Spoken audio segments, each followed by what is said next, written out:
انا كنت محتاج ما يقرب من 2000 ل 3000 دولار مبرمج جامد تنين وشهر كامل هسيبه له عشان يعمل لي مشروع العاب تفاعليه تعليميه بشكل ملوش حل. بس في العصر الحالي اللي احنا فيه حاليا فالحاجه دي انا اللي عملتها لوحدي وهي حلم حياتي من زمان وبدون اي خبره برمجيه وفي يوم واحد بس وبدون مصرف عليها جنيه واحد اصلا، بعيدا يعني عن اشتراك جو هاي ليفل اللي انا مشترك فيه وعملتها من خلاله. فانا عملت العاب تفاعليه بشكل قوي جدا كحاجه هي الاولى من نوعها في مجال العمل الحر في العالم كله حاليا، وبدات بالفعل اعمل العاب تانية تفاعليه لناس اعرفها عشان يقدموا خدماتهم بشكل اقوى من اي حد في المجال بتاعهم. وخليني الاول اوريك شكل الالعاب ديت عامله ازاي وحاول تفكر فيها من منظور شغلك وخدماتك انت، لان انا عملتها في مجالي وعملت العملاء حاجات تانية في مجالهم هم، وهديك امثله في الاخر بس انت القط معايا الفكره العامه عشان اللي هتشوفه حقيقي ابداع وسهل جدا انك تعمله ليك انت كمان لو مشيت على الخطوات اللي قولها لك بالتفصيل باذن الله في الفيديو دوت. فالاول صديقي تعالى كده اوريك اللعبه عامله ازاي. دي العاب فريلانساويه، انا عامل اكتر من لعبه موجوده بالفعل بس فارق معايا لعبه واحده اسمها فريلانس ماتريكس وركز فيها عامله ازاي. اللعبه اول ما بدخل عليها طبعا عشان انا ليا تسجيل دخول قبل كده فاستكمل اللعبه تفاعليه جدا. انا خليت بيحاكي موقع اب وورك، الواحد بيدخل بيلاقي البروفايل بتاعه موجود، بيلاقي وظايف انا مديها له بالفعل. تعالى مثلا لما تقدم على وظايف يقول لك ايه الصح ايه الغلط، عندك معرض اعمالك عندك كذا مثلا، دي وظيفه من ضمن الوظائف اللي انا بلعب عليها ودي حركه انا بعملها مع كل العملاء تبعي حاليا. يعني دي وظيفه اقدم عليها فبيقول له المقدمه بتاعت الوظيفه عامله ازاي، فتعالى مثلا تقديم عرض عمل بيقول له في خبايا موجوده حاليا دور عليها، فمثلا من ضمن الخبايا اللي انا عارفها في عرض العمل دوت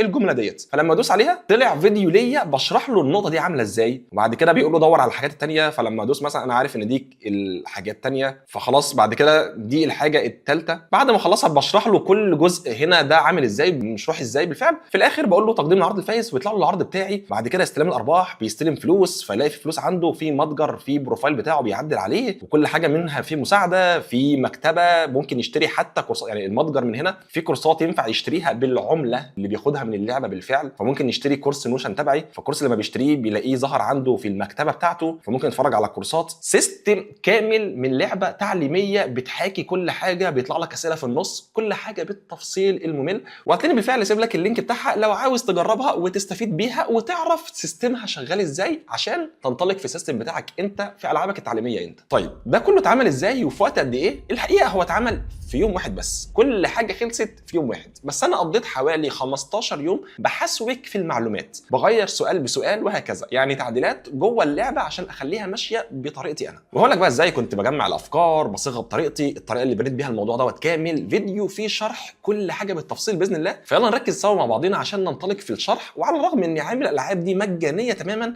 بس هقول لك ازاي انت في الحاجات التعليميه تبعك تقدر تكسب منها فلوس وتسوق لنفسك باحسن طريقه ممكنه. الاول مفهوم الجيميفيكيشن وهو انك تحول حاجه معينه كبزنس مثلا للعبه تعليميه ترفيهيه، دي واحده من مستقبل التسويق القادم. وفي ظهور الفايب كودينج بقى ممكن اي حد يعمل اي حاجه بنفسه. طيب بما اني اصلا يعني مشترك في جو هاي ليفل وعامل سيستم الكورسات الخاص بيا كامل على جو هاي ليفل، بالمناسبه ده كورس كامل يعني هتلاقيه موجود عندك ظاهر لك دلوقتي وهسيبه لك في الوصف من تحت، انا شرحه على القناه هنا تقدر تبص عليه وشارح فيه ازاي تعمل سيستم كورسات كامل زي اللي انا عامله وعامله كتير من صناع المحتوى العربي. فكون اني بستخدم جو هاي ليفل عشان اعمل السيستم بتاعي فكمان استخدمه عشان اعمل الفايب كودينج لفكره الالعاب تبعي وادمجها جوه المنصه، كانت الخيار الافضل ليا طبعا. فحاليا جو هاي ليفل في حاجه اسمها الاي اي ستوديو، ده انت بتوصف له انت عاوز تعمل ايه وهو بيعمله ليك وتقدر تعدل عليه بعد كده بطريقتين. طريقه الناس اللي زي حالاتي اللي خبرتها ضعيفه في البرمجه فوقتها بيلجأوا للكتابه فقط ويقولوا له عدل كذا مكان كذا وهو بيفهمك لاقصى درجه وبيعدلها وبيقترح عليك كمان حاجات تحسنها اكتر، وكمان بيبقى فيه الكود موجود قصادك لو انت فاهم في البرمجه وعاوز تعدل في الكود على طول. ودول الطريقتين الموجودين حاليا، وان كان في تحديث هم نزلوه حاليا بيشتغلوا عليه احتمال يكون نزل وقت الفيديو دوت ما ينزل بالفعل، ان هيبقى بعد كده في اللي انت تعدل على الموقع او الالعاب بتاعتك بالكتابه جوه الموقع، اللي انت تغير حاجه كدراج ودروب تغير وتعدل عليه بسهوله تامه كانه وورد بريس مثلا واليمنتور وهكذا. فالاول صديقي انا كنت محتاج اشرح له فكره اللعبه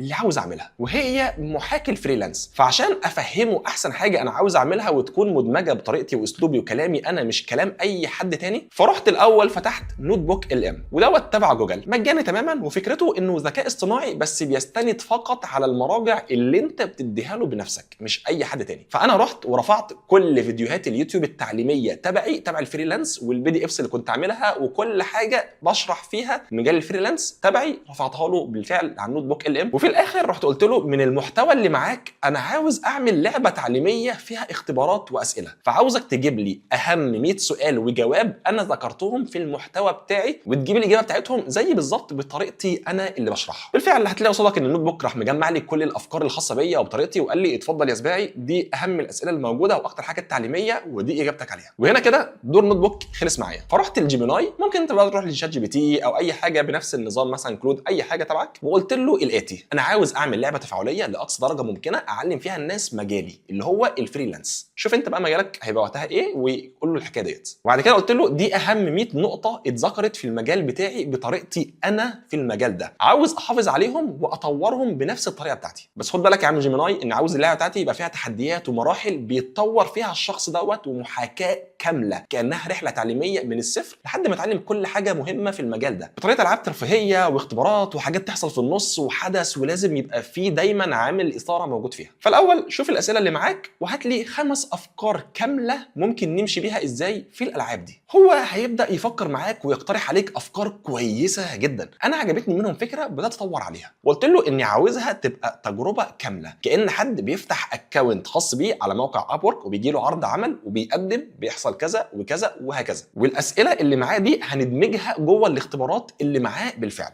ثم قلت له حاجه مهمه جدا، عاوزك تجيب لي برومت كامل اقدر اخده واديه للاي اي ستوديو تبع جو هاي ليفل، ووضحت له ان الاي اي ستوديو دوت بيشتغل بالفايب كودينج، هيترجم اللي هقوله له بالستايل اللي هطلبه منه. بالفعل طلبت منه دوت طلع لي البرومت كامل مفصل. رحت لجو هاي ليفل الاي اي ستوديو الاكونت بتاعي، فتحت الاي ستوديو الخاص بيا بجو هاي ليفل وكتبت البرومت دوت كامل وبدا يفكر لمده 30 ثانيه تقريبا، ثم بدا ياخد حوالي 5 دقائق يبني الكود والالعاب الاوليه كامله فيه. وعقبال بقى ما نستنى ان هو يبني الكود بتاعنا فيعني هنعتبر دوت، فانا حابب ان اقول لك ان جو هاي ليفل انا عامل له قناه مخصوص ثانيه مختلفه عن القناه دي بشرح فيها جو هاي ليفل بشكل كامل، اسمها جو هاي ليفل والسباعي، فقط بشرح فيها البرنامج دوت واللي هو الشغل كله كورساتي الاوتوميشن كل حاجه انا عاملها عليه بالفعل. وهتلاقي في لينك من تحت تبعنا لما بتسجل فيه من خلالنا بتاخد 30 يوم مجانا تماما في الموقع دوت، تقدر تجرب فيه كل حاجه على جو هاي ليفل وتقدر تعمل فيه سيستم الالعاب اللي موجوده الخاصه بيك حاليا وتتعلم وتشوفها وتجربها في ال 30 يوم المجانيين تبعك. وكمان ممكن تطبق وقتها سيستم الكورسات اللي شرحناه بالتفصيل على القناه هناك وتستفيد بيه. ده غير ان وقتها كمان هيجي لك ايميل بجروب خاص بينا بحط فيه كورسات واستشارات وتمبلتس مجانيه وحاجات كتير جدا تقدر تاخدها عندك على طول وتستفيد بيها عندك، وهتلاقيني بتابع معاك جوه الجروب كل حاجه بالتفصيل ان شاء الله. اللينك في الوصف من تحت. نرجع تاني بقى ونشوف الاي اي ستوديو وصل لايه عندنا. زي ما انت شايف يا صديقي كده دي النسخه الاخيره من الالعاب فريلانس زاويه اللي انا طورتها بالفعل واللي هي بالفعل نزلت موجوده تقدر تجربها وتشوفها بنفسك. بس لو رجعنا لاول حاجه انا بعتها له، ده اللي انا كنت بعته له بالتفصيل، ده البرومت اللي كانوا بعته لي بالفعل.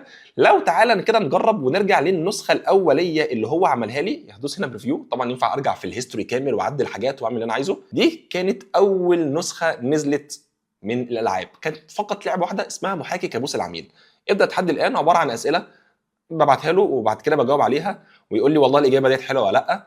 بعد كده بدات اطور فيه اكتر وقلت له والله اللون الاحمر دوت مش اللون بتاعي انا، وانا عايز تخلي اللعبه يبقى فيها لوجو فريلانس زاويه وعايز كل حاجه. فقلت له يعني هتلاقي حتى انا قايل له مبدئيا طور الواجهه بشكل كامل، خلي في طابع لون بنفسجي في اللبني تبع فريلانس زاويه، خلي في ايكون للفريلانسر كشكل فيكتور للفريلانسر، وقعدت اقول له الحاجات دي كلها. وبعد كده بدا هو هتلاقي البريفيو الثاني لما بدا يطور الالعاب بقت محاكي كابوس العميل، انا فقط بكتب له، انا كتبت له فقط كتابه اعمل كذا، فبدا يعدل عليه، حط لوجو فريلانس زاويه زي ما انا بعته له بالفعل وخلاه محاكي كابوس العميل. ابدا التحدي الان، حط لي الحاجات دي النسخه الثانيه، يعني تخيل الفرق بين النسخه الاولى للنسخه الثانيه فقط بالبرومت اللي قصادك دوت، ده كله قلت له، فراح عمل لي النسخه الثانيه بالشكل ده. بعد كده رحت كده قلت له والله انا عاوز الواجهه تبقى لعبه كامله وتخلي فيها محاكي كابوس العميل، ده واحده من اصل العاب ثانيه جواها وفي حاجات هتحصل وفي حاجه ثانيه اسمها دكتور عرض العمل، وشرحت له فكره لعبه ثانيه اضيفها. بعد كده بص ده كله بقى بالتفصيل، انا كنت واخدها من ساعتها من شات جي بي تي او جيميناي، وقلت له انا عايز الالعاب وعايز الاسئله اللي موجوده، وبدا بالفعل تاني فقط من برومت بدا يحكيها لي وعمل لي النسخه الثانيه بقى في محاكي كابوس العميل في دكتور عرض العمل، وهكذا بدات اعدل عليه واساله واطور عليه لحد ما وصلنا للنسخه. يعني انت تلاقيني دي كلها حاجات انا بعد بكتب له فقط اعمل كذا اعمل كذا لحد ما وصلنا للنسخه اللي انت شايفها حاليا، النسخه الاخيره، وهي العاب فعلا. دي فيها العاب كتير في سن في تطوير. فريلانس ماتريكس دي عباره عن تجميعه العاب جواها زي ما انت شفتها، دي مش فقط لعبه، دي لعبه بمتجر بمكتبه بخبرات بتحصل بحاجات بواجهات بتقدم وظائف. ده مثلا من 20 برومت كنت بعدل واطور عليه بعدين لحد ما وصلت للنسخه ديت. كنت بعدل فيها لو انا عايز اعدل على لون معين فاقول له غير لي الالوان كذا، او ممكن اخد له سكرين شوت للحته ديت واقول له والله غير لي السؤال ده بكذا وخليه كذا، وكنت بعدل عليه بالطريقه اللي انا عاوزها فقط كتابه بشكل كامل. طيب بعد ما كنت بخلص هنا في دلوقتي والله انا عايز اعمل له ببلش، انت هتلاقيه ايه؟ ان هنا هو كاتب لك فريلانس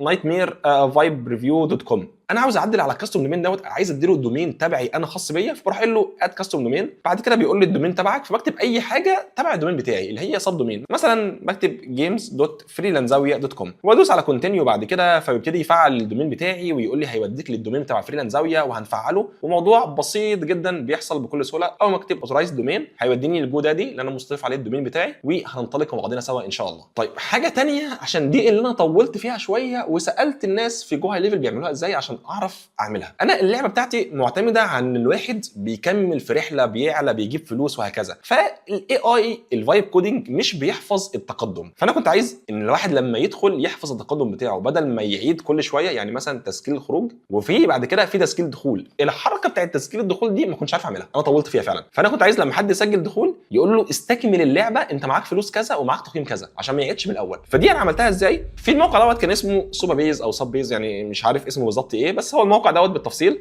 الموقع ده انا عملت اكونت مجاني تماما عليه، وبعد ما عملت الاكونت المجاني عليه رجعت تاني للاي اي ستوديو وقلت له ادي البابليك دومين بتاعي وادي الاي دي اللي موجود، اعمله لي تبع سوبر بيز، خده عندك وربطه عندك بحيث ان انت احفظ التقدم بتاع الناس اللي تسجل من خلالي. فعلا هو اخد حوالي 3 دقائق بيعمل تيست، بيحفظ كل حاجه، راح قال لي تمام يا سباعي انا حفظت لك كل حاجه وينفع اي حد حاليا يدخل، وبحتفظ بالنتائج بتاعته وبسجل الدخول بتاعه وبيحتفظ بالتقدم بتاعه. ده كله ببرومت انا اديته له، فقط انا قلت له امسك معاك ده ومعاك ده اعمله لي. يعني لو رجعنا هنا هنلاقي في النص انا بنقله له هنا، يعني في الحته من الحتت ديت انا بقول له والله دوت كذا وده كذا عدل لي، وهو عملها لي بالفعل، وبقت اللعبه بتحفظ التقدم بتاع الناس بكل سهوله دلوقتي. طيب هل يا سباعي ده ببلاش؟ هو بجو هاي ليفل اللي ليه اشتراك موجود مشروع بالتفصيل من تحت وليه 30 يوم مجانا لو جربت من خلالنا، انما حاليا الاي اي ستوديو ببلاش، ودوت حاجه غريبه جدا لان معروف ان انت بتستهلك توكنز كتير جدا. انت لو بتستعمل لافابل مثلا هيسحب منك كريدت كبير عشان يعمل لك فايب كودينج، وده لان خلال الفتره دي حاليا هو لسه نازل جديد الاي ستوديو، وجو هاي ليفل صرفه ما يقرب من 100 مليون توكن لحوالي مثلا 300 مليون توكن، كانوا هم نازلين برقم بالتفصيل عشان الناس تجرب ببلاش ويعرفوا يطلعوا الخبايا بتاعته وكل حاجه. فانا عامل عليه حوالي 30 موقع،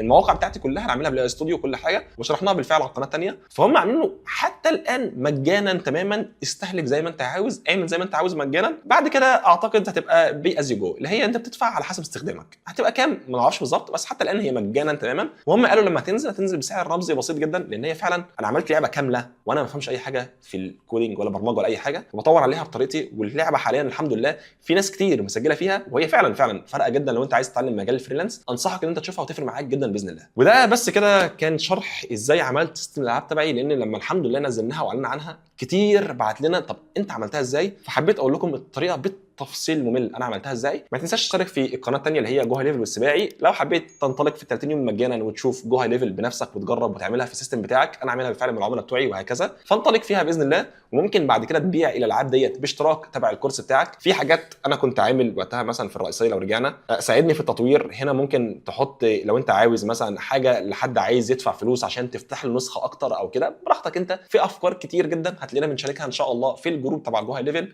وفي القناه الثانيه. اشوفك على خير، السلام عليكم.